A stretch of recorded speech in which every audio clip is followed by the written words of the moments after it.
ہمارے ہاں شادی بیاہ کے اندر دیکھیں ہم کیا کرتے ہیں. ہم نے شادی بیاہ کے معاملے کو انتہائی سنگین معاملہ بنا دیا اور انتہائی مشکل ترین معاملہ بنا دیا.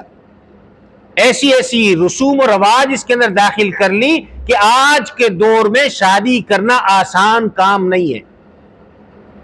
کتنی خواتین، عورتیں، بچیاں اپنے گھروں کے اندر انہی رسوم و رواج کی وجہ سے بیٹھی ہوئی ہیں. کیوں؟ ہم نے اس شادی کو مشکل بنا دیا کہ یہ چیزیں ہوں گی تو شادی ہوگی ورنہ شادی نہیں ہوگی. حالانکہ اسلام نے تو شادی انتہائی سادی رکھی ہے. شادی کا معاملہ اسلام نے مشکل نہیں بنایا، ہم نے اپنے طور پر مشکل بنا کے اپنے آپ کو مشکلات کے اندر دھکیل دیا ہے.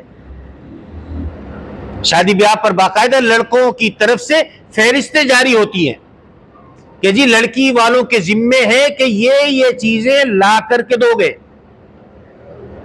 جہیز کے اندر فرنیچر بھی آنا چاہیے، برتن بھی آنا چاہیے، فریج بھی آنا چاہیے، اے سی بھی آنا چاہیے، یہاں تک کہ گاڑی اور گھروں کی ڈیمانڈ کی جاتی ہے، جو کہ کسی طور پر بھی لڑکی کی ذمہ داری نہیں بنتی.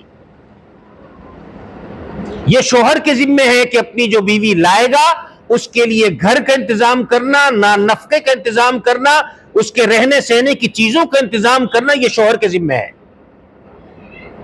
لیکن آج ہم نہیں سمجھتے، ہم یہ سمجھتے ہیں کہ جب تک لڑکی اپنے گھر سے ساتھ نہیں لائے گی ہم شادی نہیں کریں گے. تو ہم نے خود شادی کو مشکل بنایا. اسلام نے ہمیں مختصر بتلایا کہ لڑکا لڑکی موجود ہو، دو گواہ موجود ہو، یہ لڑکا لڑکی آپس کے اندر ایجاب اور قبول کر لے، میں نے تجھ سے نکاح کیا، وہ کہ میں نے قبول کیا، اور دو گواہ موجود ہے، نکاح ہو گیا. اور ایک چیز اس کے اندر مزید موجود ہے کہ مہر متعین کر دیا جائے. ایجاب اور قبول اور مہر